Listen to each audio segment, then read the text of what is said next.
Oh, you muted yourself, so we can't.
We can go ahead and get started.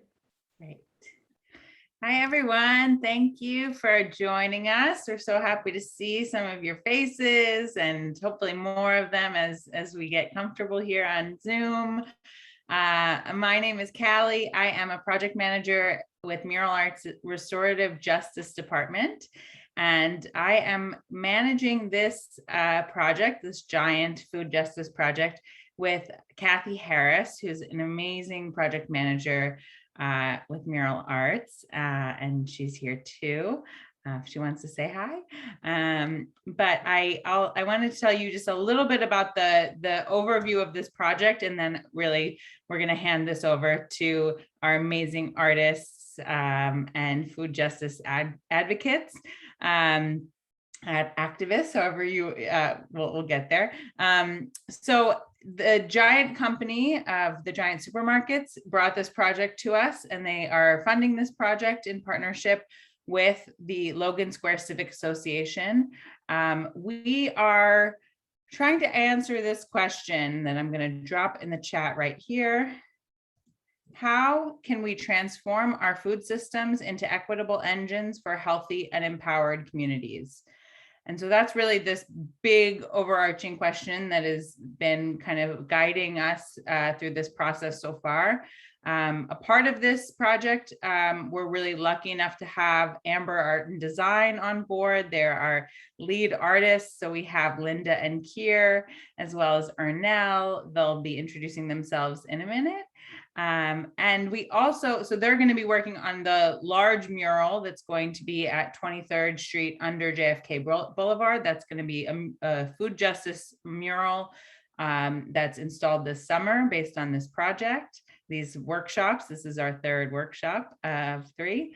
And we're also doing a series of poster designs. So we have a few of our poster artists here as well that we're really excited. So soon you'll get some communication via your emails. We'll be sending out and distributing posters that can go in your window at home. You can put them in a storefront, things like that.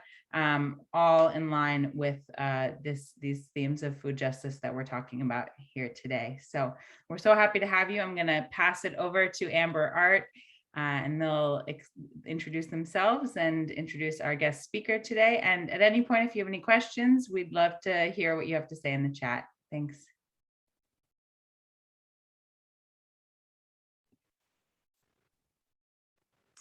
Wow, thank you, everybody.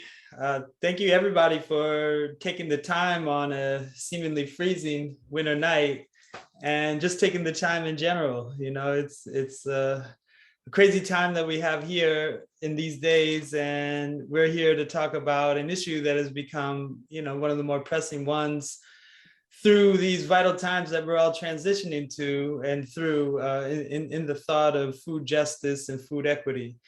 And we want to thank everybody that stands behind all these projects because, you know, you need funding to have these conversations at time and to make them so public. And it's just great to see such a fantastic turnout that's come to take part tonight. And so just want to do a small intro. My name is Kier Johnston. I'm part of a collective called Amber Art and Design based here in Philadelphia. And I have 2 of my co-members here tonight who I'll very willingly let introduce themselves. Hi, my name is Linda Fernandez, and I'm also a member of Amber Art and Design. And I'll pass it over to Ernell. Good afternoon or good evening, everybody. My name is Ernell Martinez, co-founder of Amber. Amber, just a little background if you guys don't know, new to us. We've been an art collective for around 11 years, based out of North Philadelphia. 5 members, sometimes 6. But you know, we all have a passion about sharing art with communities, particularly marginalized communities that doesn't always have access to art. So a lot of the work that we do focus around bringing art or using art as a means of amplifying the voices of people who aren't always given power or heard. So, and a lot of that comes through our collaborations with institutions, city programming, nonprofits, other artists, other collaborators, other creative thinkers.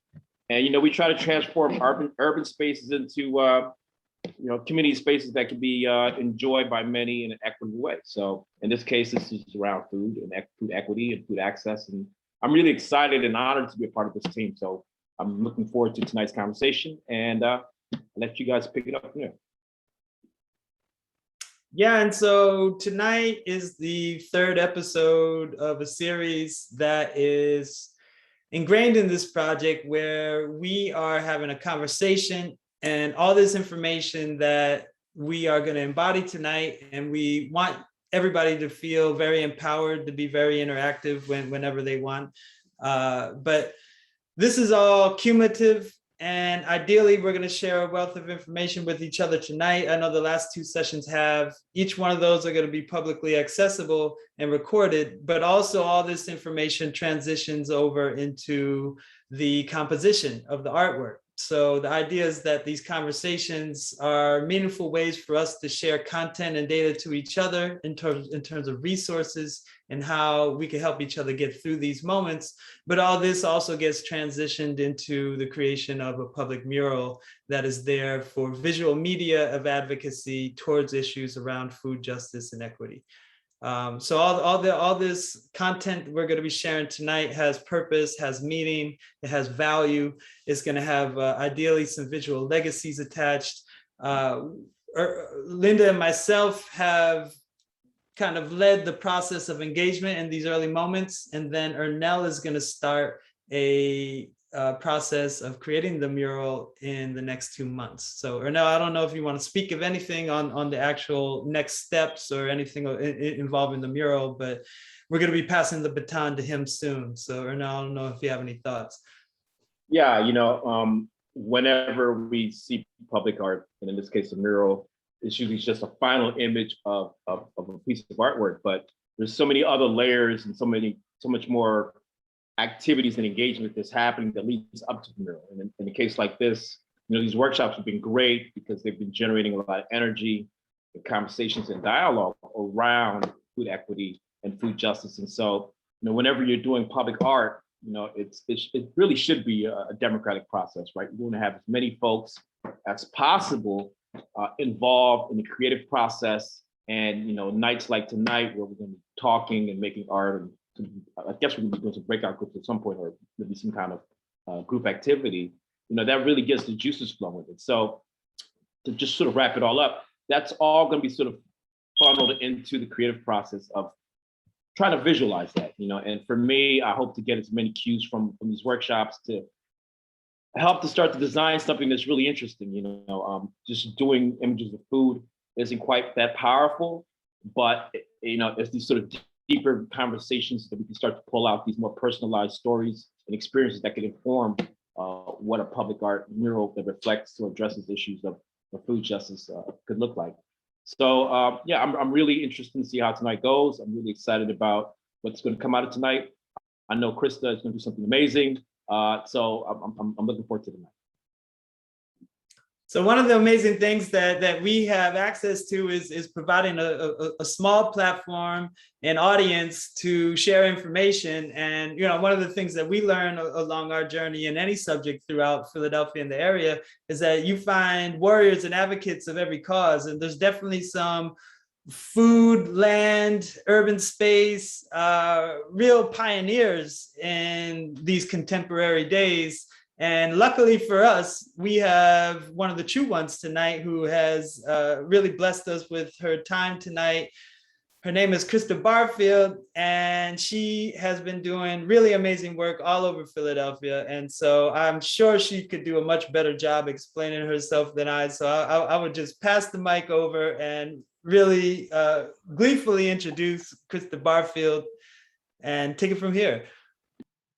Hi, everybody. My name is Krista Barfield. I'm the owner of Farmer Joe, and thank you so much for that introduction. It's very kind of you. I'm just happy to be here. Thank you so much to Amber Art, Mural Arts, and Giant for having me.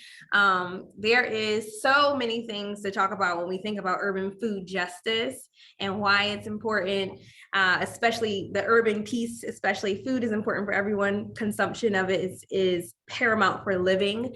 But just eating isn't enough. It matters what we're putting into our bodies, the quality of the food that's going into our bodies, and the origins of that food have direct correlation to the quality of it, how nutrient dense it is, and so forth. So for us to be as sustainable as possible, what we're going to talk about tonight is ways that we can be more self-reliant and, just really be more involved in our own food systems. So just to give you a little information about myself, I am a Philadelphia native. I grew up in Northwest Philly, uptown all day. I'm from Germantown, and, I worked in healthcare for 10 years. And in that career, it was primarily administration, but I was also raised by a healthcare professional. My mother was in nursing my entire life, and a few years ago got her doctorate of nursing practice. So I've, raised by a clinician. I always knew that I wanted to be in healthcare. So naturally, as I decided to go to school, I went to St. Joe's originally for biology, and then that quickly changed, and I ended up with a degree in healthcare administration. And I never knew, I had never had any aspirations for owning a business, for farming, for touching dirt. That was never something that I liked or loved, right? I am a true city girl that is through and through. And, just being able to step outside of the box, just only a few years ago, 4 years ago, when I decided to resign from my job in healthcare, in traditional healthcare, just because of burnout. And I took myself on a vacation alone to Martinique, this beautiful island. And there I was just miraculously introduced to Black farmers. And upon that trip, what I learned was that representation matters. That's what I learned, because a fire was lit inside of me. Agriculture was not something that I saw on a regular basis in where I'm from, in our city. So I wanted to see, come home, do some research and figure out what that looked like for us, where our food is actually coming from. And I did that, and I realized that, yes, while there were farms that are in our city, there wasn't a lot of people on the scale of running a farming, agricultural, sustainable business that took care of them. There weren't people that looked like me doing that. And so I wanted to come home and create something that focused in on the health disparities in Black and Brown communities, but also increase organic food waste for all.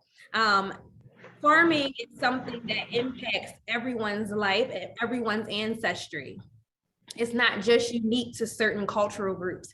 Farming has been around for forever. And so it definitely has an impact on everyone. And so what Farmer John's mission really is to reintroduce farming back into the lifestyles of urban people, very specifically. And the way that we do that is by having a farm literally within the community that people are welcome to come onto and welcome to learn from.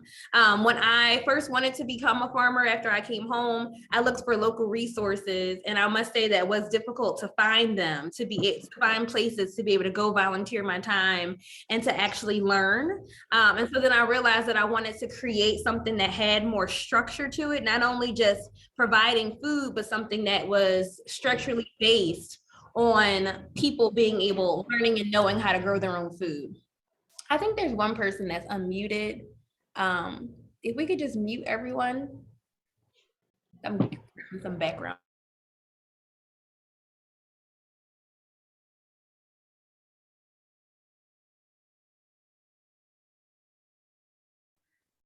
Now you're muted. Of course I am. Yeah, so now what Farmer John is wanting to do is to, talk about things that need to be discussed when it comes to where our food is coming from, urban food justice, food politics, food sovereignty, all these words that get thrown around. I really want to simplify it for people and just say, one, either you know how to grow your own food, or you feel empowered to do so, or you at the very least, because there's some people that just don't want to do that, and that's very okay. That's quite all right. But one thing I want to encourage people to do is to at least know who your farmer is, because we, especially in the state that we live in, we have the opportunity and the privilege to be able to connect to our food in a different way. I was just away at the Pennsylvania Farm Show and had an amazing experience there. And what I learned, which I didn't before know, that Pennsylvania's #1 industry is farming. And I've been outside of Pennsylvania quite a bit, Philadelphia quite a bit, and traveling to, excuse me, one moment. And traveling to primarily the counties that are like right within here, like right super close to us, right? Montgomery, Bucks, Berks, like all of those main counties that are within an hour or two away. But Pennsylvania is so large. And you know, it can take 8 hours to get to the other side where Erie, Pennsylvania is. And there are farms from every angle, everywhere you look in Pennsylvania, there are tons of farms. And so farming is not lacking. It is heavy part of Pennsylvania culture. But in our metropolitan, it isn't. And that is the issue, where we don't have access to the importance of nutrient dense food. And our health really does depend on it as a whole human race, but especially when you think about us being in an urban community, we're tightly packed together. So then we're further impacted, which is why organic food is even more important. And then if you take it even a step further, for Black and Brown communities, our health disparities are just a lot higher. We do live in food apartheids or food deserts where our markets are not as accessible, or those markets don't carry organic food. And so last year I took a walk around my own neighborhood in Germantown to a few different corner stores, and I wanted to just get an idea of what the corner stores were willing to do, what they were willing to give as far as the accessibility to different produce items. And I did this with a friend of mine, David Rose, and he just, you know, we together just walked through these corner stores, and everyone was very hesitant, and understandably so. Everyone's hesitant to put fresh produce in their stores because they're nervous that they won't sell it, and then that becomes a hit to their bottom line. So as a business owner, I completely understand that. So redefining what the corner store actually is also then what's important. And then along with that is the psychology of us, you know, like people can see salad. Like if you're in a store that does have salad, say if you're in an amazing supermarket, Giant is actually one of my favorite grocery stores. Some of them have amazing salad bars, or they have amazing fruit baskets and things that are already prepared and prepped for you to take home. Just because those are there doesn't mean that's the choices that people make. There also is a prepared food bar that exists too. Or there's, you know, numbers of things on the shelves that aren't as healthy or nutrient dense. And, you know, a lot of us make bad choices and bad decisions. So not only do we need to have access to the food, but our own mindsets need to be changed to know that, you know, eating healthier is also what's better for us. So nutrition education is also a piece to that. It needs to be appealing to us. And so one thing that I know for sure, if you grow it, you're more inclined to eat it. And so that goes back to us having this education of how do we grow our own food? How do we make it easy? A lot of us in cities live in small spaces where we don't have, you know, tons of location to be able to grow our own food. But there's so many ways that we can take even small steps to increasing our organic food intake.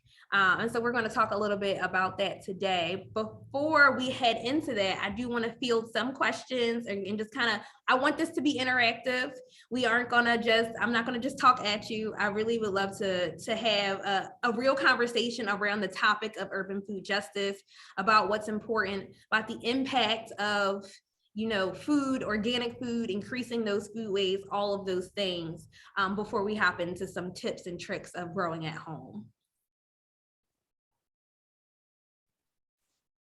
I got a question for you, Krista. Yeah.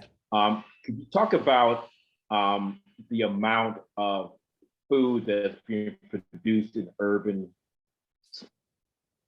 micro farms, if you will, versus the amount of food that's being produced on a large scale by the larger farms, right? Like, you know, the percentage of urban farms compared to large farms in terms of agriculture and the amount of food produced? Yeah, I mean, way smaller. Most urban farms aren't producing enough food to take care of a community. So that's also something that I'm working towards in this new business model with the new land that we just, that we're about to start growing on, is that we can take this land, being as though we're right in Montgomery County, right next to Philadelphia, literally 1 minute outside, that we can really grow for the immediate, because a lot of farms that are even in Pennsylvania, they are exporting a lot of the food out of the state. Much of that is not staying here. And so one statistic that I did learn is that while I was away at the farm show last week was that 2% of farms feed 98% of the world.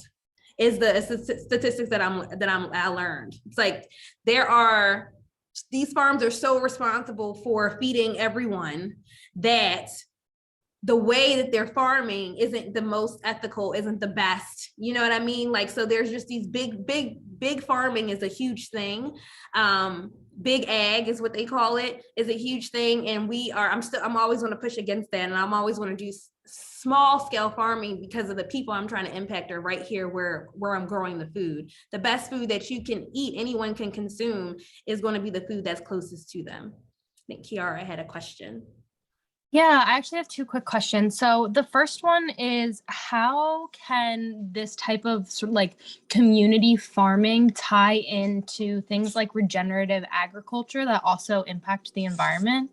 Yeah. And the other question is about things that I've been recently like getting a lot of sort of ads like about those things that you can have in your house that, you can grow your own like herbs and lettuce and all those types of things. And I think that would be a really great way to connect people to food that is literally in your home, but those things are really expensive. So do you have any thoughts about like bridging that gap of accessibility? Absolutely. Thanks for your question. For the first one, regenerative agriculture is focused on taking care of the earth while we're farming, essentially. So like obviously not using chemicals, no-till farming and gardening. These are things that are important if you are, no matter what you're growing, is that you're taking care of the soil. Soil first is where it comes down to, and I'll talk a little bit about soil composition in a minute, but yeah, the way that the water that we're using, the heating mechanisms, like if we need to heat, like for me, working on heating a greenhouse, what type of energy am I going for? Obviously, solar is the best, but is it to the startup to solar can be expensive. So figuring out ways that we are taking care of the earth and keeping the earth in mind while we are growing food is key. And a lot of conventional farming doesn't take that into consideration. And a lot of big ag does not take that into consideration. So that is where this push for regenerative farming is so key. And working with Rodale Institute, that is something that's very dear to them, regenerative organic farming. And so being under their wing, them being mentors for me, and my being able to continue to be an ambassador for that movement is really important. And your second question, Kiara, was those mechanisms used to grow. Yeah, I'm actually going to go over some other ways that you can grow on a smaller scale without using those contraptions. I think they're great, many of them, but some of them, as you said, are just not economically friendly. And we need to be able to grow in a way that is not a burden on us. And, once you have it, that's great. But if you don't have the funds for that, there are certainly ways that you can still grow food at home, for sure. Thank you so much. Yes, thank you. And Deborah? Hi, I'm actually in upstate New York, but I grew up in Philadelphia with the Simon Gratz High School. And so I am Philadelphia native and came to this area, Albany area, for graduate school and never left. And I used to teach at Girls High. And so my question is, are you working with the kids in the elementary school? Are you taking this kind of message to the beginning, that K through 12? Because that is really, they can influence their parents to understand the dynamics of the importance of food. And one woman here who is Soul Farms in this area, I don't know if you're familiar with her, she's written several books. She talks about food apartheid. That's how she calls it, because she really sees that it's, a desert is a naturally occurring process, and this isn't natural. So she calls it that. But, she does a lot of work with the younger kids. And I think that, getting it to all generations, I always say we have to cultivate our youth, but also reinvigorate our elders, because that's what makes a sustainable community. So I'm just wondering if you're working with some of the, the K through 12, and then sort of pushing this on, throughout, because this is wonderful. I, happened to stumble on this group, really, like I said, I'm in upstate New York, because of the mural arts. I saw that there was a webinar that I was on, and I know when I'm in Philadelphia, I make sure that I go down Broad Street so I can see Grover Washington Jr., and I make my left so I can see, of course, my man, Dr. J. So that's my route to go back to New York. So, this is amazing for me. I'm really focusing on urban wealth creation, because we have to create wealth within our own communities. So this was just awesome for me. So I can talk all day about this, but I did want to ask that question. Yeah, thanks, Deborah. Thanks for asking. The answer to your question is yes, and it's just the beginning. We have not even scratched the surface for as what my plan is to impact our kids, our families. I do believe that farming and gardening is a family activity. It has always been historically, and in the good and the bad, right? Historically, families were out there farming together. So I want to continue to bring it to the forefront and offer classes, and we're literally building an urban ag school. Like, that is the ultimate goal, especially with the space that we just acquired. Like, that is the trajectory that I'm on. We just started a nonprofit. It's called Farmer John and Friends Foundation Fund. And when we finally get that completely off the ground, the primary goal of that is that it is an educational platform for all ages, but especially focusing in on the children who are our future, right? And people, and getting them excited about growing. Because a true goal of mine is that I want, when kids are asked what they want to be when they grow up, I want them to say farmer again. And I think that we are in a great position, being as though I look like what I look like. I am a brown girl who grew up in inner city Philadelphia.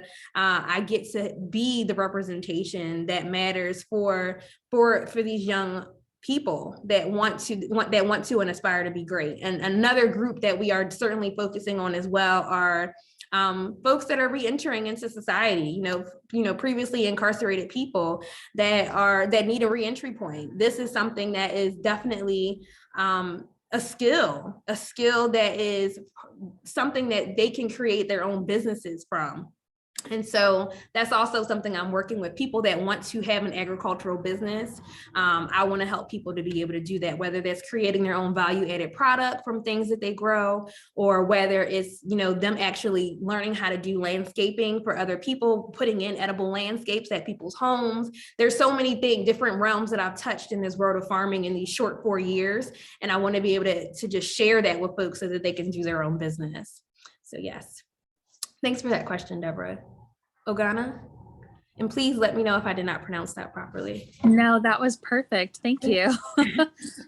So yeah, I'm actually curious about one of the last points you just mentioned, being a person of color in an area where we're like highly underrepresented, even though there is like a really vast history of Black farmers. Yeah. What was that like for you entering in, and like what were some of your resources? Who were some of the people you talked to? Like, I guess, how did you kind of navigate to where you are now? Yeah, great question. Thank you for asking that. I will tell you, it was not easy to find places to exercise or even acquire skills. So a lot of what I did when I came home from that farm up in Martinique, and I was like, I want to do farming. I just had fresh come off of quitting my job. So that's number one. And I also am a mother of two. I have two teenagers. And so it was like, okay, Krista, you need to also figure out how you're going to make money, because what you saved is not going to last forever. And, you know, having a home, a car, all that, like I built a life based off of living, working for this company that I no longer wanted to work, or this industry that I no longer wanted to work in. And so I needed to figure out a way to still sustain that, but be happy at the same time, because that's what was key. And that was the reason why I ended up resigning. So what I think is important, and what I will tell you is that when I was trying to find places and resources, it was difficult. There are places in the city, and a lot of them have difficulty with their volunteer structure, because it's set. It's not difficulty, it's just set. This is how they do it. And so there wasn't a lot of room for someone that was like, hey, I want to be a farmer.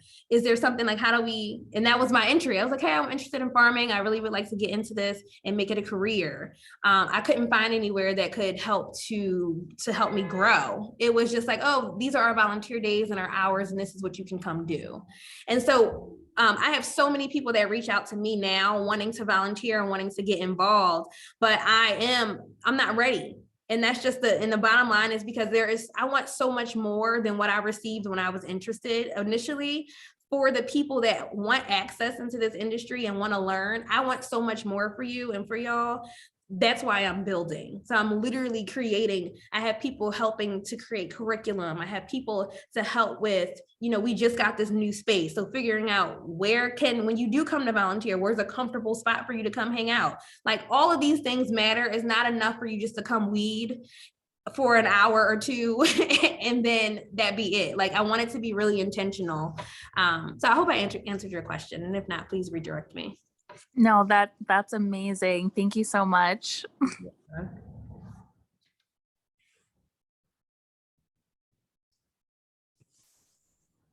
Linda, do you want to hop in and I can go over a couple quick things with the plants? I know we took a lot of time just talking in general, but I think we still have one more question.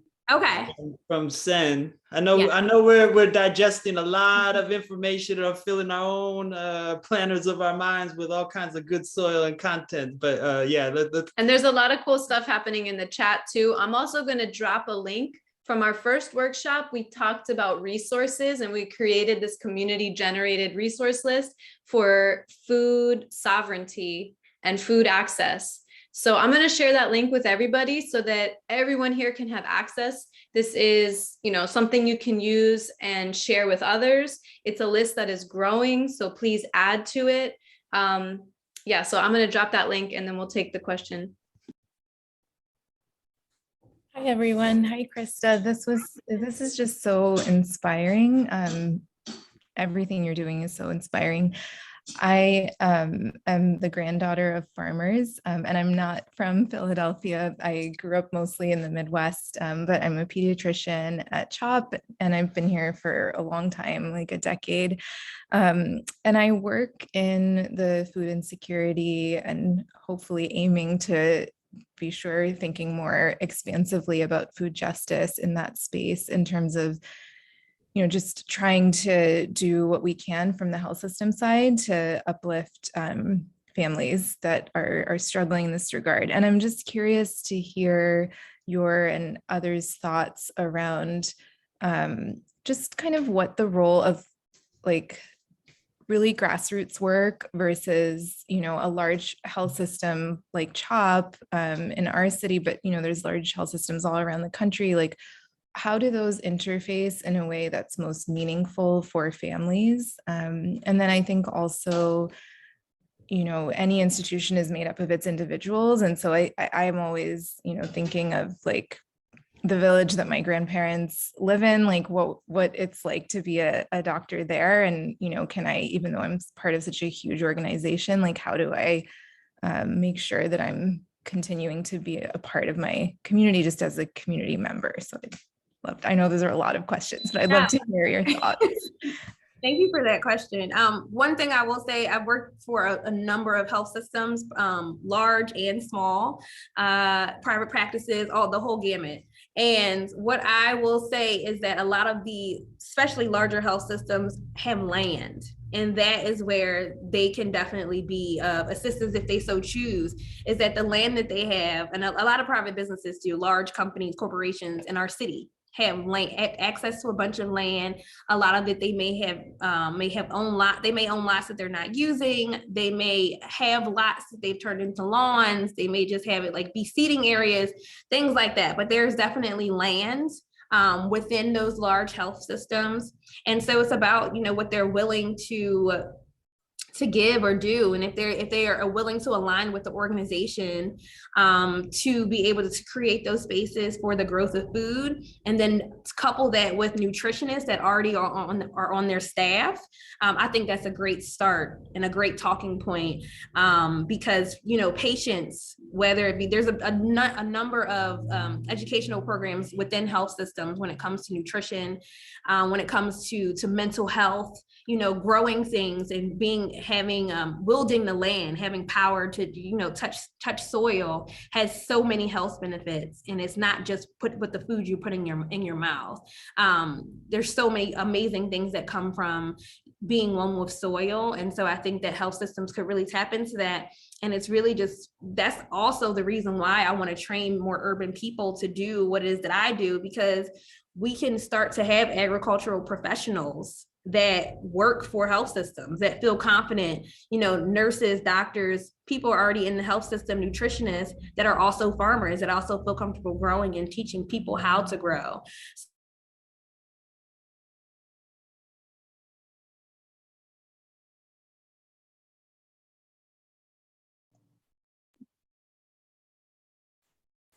Uh-oh, I think we had a technological glitch for a second.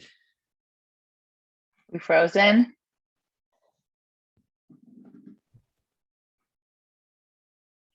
Oh, she's back. Is it back? Okay, sorry about that. Is it still okay?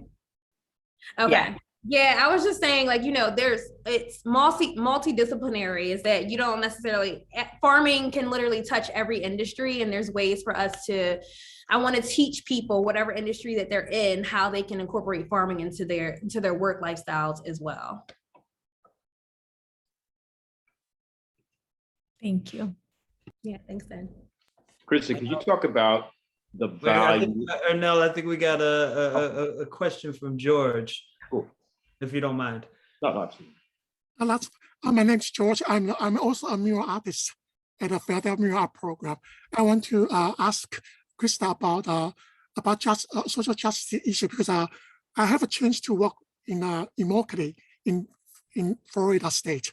With the tomato picker, because lots of immigrants, they're working in a farm, and their allowance, they gotta pay only like 25 cents an hour, but have a lot of labor work. But we all know that this poor farming, when those big companies, they make a lot of money, because, you know, we go to the stop shop or we go to the big Y, consumer pay so much money to buy the vegetable and the fruit, but those farmers pay low income. They don't make much money. So what I do for them is I usually advocating their human rights, say they can increase their wage. And also I usually went to the supermarket to talk to the manager. We also have a lot of parade on the street to demonstrate about fighting for the justice. So I want to know about how you advocate for the farmers' justice about very low income, because the big merchant, like a big company, they make so much money, but the food chain is so unfair to those low income farmers. Yeah, thanks for that question, George. Farming happens all over the world, and so I have a lot of ideas and my thoughts about farming. I believe that people should be eating the food that's closest to them. And so, George, I really am sensitive to that question, because for a multitude of reasons, that there should just be less imports because we have the land around us that can support us. And so what I would like to see happen is the whole system is broken when it comes to farming, not just in America, but also in places like you're referring to, where our, most of our food becomes at least 1,500 miles away. The food that we're eating on a regular basis comes at least 1,500 miles away, minimum. And it's usually a lot more than that, especially when it comes to our fruit, tropical fruit that you're eating, that's far, far away from here. So, but there's ways for us to circumvent that. And what I would like to see is that this goes into creating food systems, local food systems, in communities, no matter where the farming is happening. That's what it boils down to, which is the reason why when I grow food, I'm growing it for the people that are here. Philadelphia has 1.5 million people here in its surrounding counties. I can't feed that many people. So there's enough people for me to be able to have a sustainable farming agricultural business where I can sustain myself financially, but also take care of the people in my community. And so that's where my aspirations lie. And I would love to see other farms be able to create people that want their food in their areas as well. Brother Anil? Yeah, I just want to follow up on that question that George just brought up about the sort of exploitive nature of farming. Particularly, in the United States specifically, actually. I do know that, when low-level migrant workers were working up in either Maine or Massachusetts, and they tried to form a labor union, that the governor actually vetoed the union. So could you talk a little bit on the importance of acknowledging the labor that it takes to get the food to our tables? Could you sort of speak on that, Krista? Oh, sure, for sure. Farming is not in any way easy. There are a lot of, you're dealing with a lot, especially because I do outdoor farming and indoor, and the indoor has always continued to be a challenge, but outdoor as well, because you're dealing with the elements. And so I think that is the major part. There's a lot of hard work that goes into it, and farmers don't receive nearly as much respect for what they're growing and what they're farming. And so to me, that's based on education. There's a lot of people that just don't know or don't understand. I've experienced people within my farm membership where I felt like I needed to do a better job educating people on what things grow when, and when you can have access to certain things. Because, during a certain season, during the summertime, there may not be a ton of greens, especially if I'm growing outdoors. There may not be a tons of different variety of different greens. And that's because a lot of green vegetables, a lot of the leafy green vegetables, they flourish and they just taste better when the temperatures are cooler. And so but if people don't understand that, because they're always so used to being able to get whatever they want when they want from a supermarket, there is a lack of respect for the art of farming, because farming is absolutely an art. And so that's why I think the answer to that is just people having a better understanding and education on when to grow things, how to grow them, and what it actually takes to do it. This is all fantastic, Krista, and you're a wealth of knowledge. I don't want to go too far off on a tangent, but I personally did have one other question that I wanted to pick your brain about. Can you speak about the politics around, I think it's only about 4 crops that get national subsidized farming status. And can you talk about the politics around subsidized farms nationally, and how those very limited crops that they pick to subsidize affects the general health nationally in terms of like corn and soybeans? Those are the main two, and so of course Pennsylvania is one of the top. Those are top crops in PA, and yeah, I mean, there's just politics is not something that is my thing, to be very honest with you. When I look at urban food justice and just food justice in general, and fixing these food systems, I really look at it as, regardless of what party you represent or what set you decide to hop on the bandwagon of, everybody, regardless, needs food. Every single human being needs food and deserves to have organic food. And so maybe to my own fault, I have never been someone who is super keen on the politics in general. Well, I But- wasn't speaking so much along the lines of Democrat and Republic, but why those particular plants were selected to have all just this kind of unending investment behind them. Oh, I got you. Well, what I will tell you is that corn is a feeder. So that crop in general is a feeder crop. The majority of corn that is grown in the whole nation is used to feed the animals that end up on our tables. So that's a huge part of it and huge reason for it, for sure.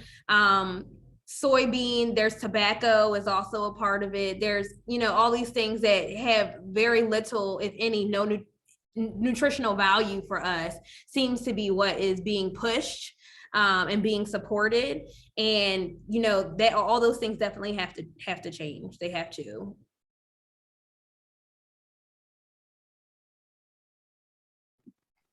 Awesome. So we did want to do a little bit of a writing activity, but I know that everybody came to this workshop wanting to know what to grow and when to grow it. So what I'm going to do is I'm just going to type a question into the chat, and I'm going to share Amber Art and Design's email, and we're going to ask everybody to respond to this question, which is, what will you grow in the city? And that might be literally, what do you want to grow so that you can feed yourself? Or it might be more figuratively, what do you want to grow so that you can feed the city, whether it's, actual food or food for thought, or, anything that you want to grow and cultivate. But Krista, if you have, I know we only have just a couple more minutes left, but can you share with us a little bit about how we can do some gardening at home and what we can grow and when we can grow it? Yeah, and I want to make this quick. And what I'd like to do is put together something super simple and easy to send to you, because this is not something I wanted to rush either. And I know that someone was supposed to speak after me, so I apologize for taking so much time. But one thing I will say is that everything that I grow, specifically, I am a soil grower, so everything starts with soil for me. And the composition of your soil is what's most important. You want to make it so that it is easy for water to be able to flow through and roots to be able to grow in. And cold tolerant veggies are where we're going to start with. Things that you can be seeding right now or in February. January tends to be a month where where farmers rest, but rest in the sense of physical rest, but there's a lot of mental going in because we're planning for the season. And so broccoli and cauliflower and peas are something that we get started on in February, and with seeding, and there's a number of things, the list goes on, but also the green leafy vegetables taste the best in the cooler weather. So as soon as the temperatures get above 40 degrees, you can literally go ahead and start to plant those seeds outside. But inside, you can also get started on growing some things as well. And one thing that I like to see grow, I always like to see green all year long. And one thing that I do grow and I continue to grow this over and over again, are scallions indoors. And I know I've seen a lot of Asian cultures I've seen do this as well, but this is something I love to do. And you can get you some organic scallions directly from the store, and you go ahead and get you a glass of water, and you cut them, and they'll just keep growing. They'll just keep growing no matter how often you cut them. A week later, days later, you'll have more. So I typically continue to cut these because I use these a lot in my cooking. But I left to go to the farm show and came back a week later, and there was a lot more. I just cut a bunch of it today, but they grow really long. So, and this is it's cool. It smells like onions, but it's really neat to be able to do this in your own house and watch things grow and watch the roots get longer. It's neat, and this is you growing something. And then also potatoes are really, really easy. You can also get your own potatoes directly from the market. This is not until the summer or until it gets a lot warmer, but this is something that you can grow as well. These little eyes that you start to see on your potatoes, and you might think that, oh no, my potato was going bad. That's not exactly true. These eyes are the start of a new potato plant. And once you put this into some dirt, some really amazing dirt with some compost, you'll start to see a leaf bud, and then the plant will just get bigger and bigger. And then after all those leaves die off, months later, then you'll have a number of potatoes, a nice potato harvest, just from this one little potato. So the magic of agriculture is pretty dope, pretty amazing. And one other thing that I'll show you before is the last thing is that the pepper plants, inside of here, a lot of things that you can see the seeds of. Peppers are actually fruits, but things that you can see the seeds of. I save my seeds. And that's something that you can get in the habit of doing as well, and getting you some tweezers, and just gently and lightly, you can plant things directly from this in the right season. Your soil for peppers needs to be at least 70 degrees minimum. But you can save your seeds, now, like if you're cutting peppers up and things like that, focus on buying organic if you can from the store, because that means your seeds are then organic. And even if you can't, you can still grow from those seeds, and start to create your own seed collection at home. And that's all.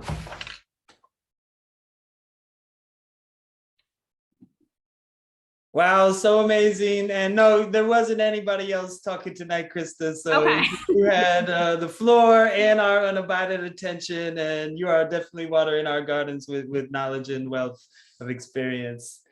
Thank you. I appreciate that. So the last thing I will leave you with is that on January 29th at our new farm in Elkins Park, we are hosting we're hosting our very first public volunteer day, which will also be a tour day as well. The information is up on my website. I'll be posting about it tomorrow on our Instagram. But I'd love to see as many faces as possible to come out for that. If you're no physical labor necessary, just to have people in the space have energy and positivity in that space. So hope many of you can make it. Well, not to get all handle crazy, Krista, but could you drop your website and ways for people to tune in and follow you, for those who are already not in that place, in the chat real quick? Yes, so it's Farmer Joe in Philly, and I'll go ahead and type that for you now. And then and farmerjoeinphilly.com is our website, and then Farmer Joe in Philly is our Instagram. Yeah, thank you so much, everyone. This has been great chatting with you. I love the free flowing of how the event went. We didn't anticipate it exactly being like this, but this has been really enriching for me. And so I just want to say thank you to everyone. Oh no, this has been really fantastic. And when in life are things not a little flexible and malleable? It's definitely in the arts and gardening, right? So it's amazing that you've been able to share what you have with us in such a small amount of time. And I hope that everybody that tuned in tonight learned at least one thing that they can walk away with. And in general, I think this project rotates around that there's a lot of empowerment in food. And communally, we can kind of enrich each other and find valued and shared spaces that we can join in on, and really get to the point where we are being communal again. I think that's lacking in a lot of communities, places where we can really congregate. So these are things that we have to talk about and share. And that's how we learn from each other, and that's how we grow. It's like we should never look at things in a dismal place. There's always a light. So anything else, because I know we're at the end of our run for tonight. I just wanted to say thank you, Krista, again, and thank you everybody for coming. We met Krista, I think a year ago, maybe a year and a half ago, at the Rodale Institute. And it was just this really awesome, very impromptu meeting. We wanted to introduce actually a chef friend of ours to the Rodale Institute, because we had met them through painting a mural there, and actually learning about regenerative agriculture changed the way that we think about food. And we had already been thinking about food access and food justice, but it really just changed the way we were thinking. So it's really awesome that we can stay connected with you and just learn more and continue to do good work together. And, really the point of what we wanted to highlight with this is how art can help to tell the story. And that's what we really hope to do with this mural, is help to elevate these stories and all the information, all the questions that you shared, that everybody shared tonight. This is all part of the story. And so that's what we do as artists. And if you are interested, we had them on our last workshop, and it's one of our last workshops, and it's where we met Krista, as Linda mentioned, and want to learn about all things organic in farming. And it's a short hour out of town in Kutztown. Is you can take a trip up to the Rodale Institute. It's free to enter and visit at any point. You can just walk around a 400-acre farm, and they are the source of what we know as organic farming. Next, we're going to transition from this into mural making. And if you guys are still interested in the project, there will be many events that will be public paint days. Ernell, I know that you were chirping in with something, and I'll pass it over to you.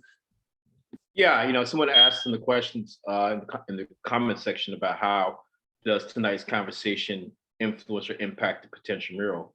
And I think what really stood out to me tonight was the importance of how social farming could be, and how it could be a means of engagement and interaction between multiple generations, from the young to the old, and how we can make these reconnections to our past, connections to the soil and farming, from wherever we're from, right? There's always that connection back to the land. And so that seems to really jump out at me the most.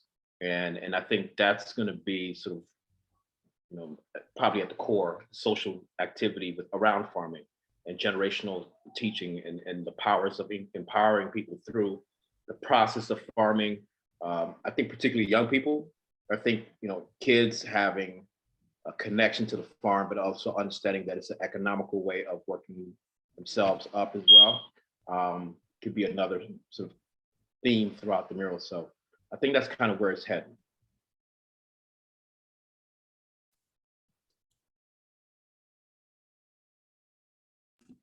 And I think that's it for tonight. Yeah. Callie, you want to bring us home?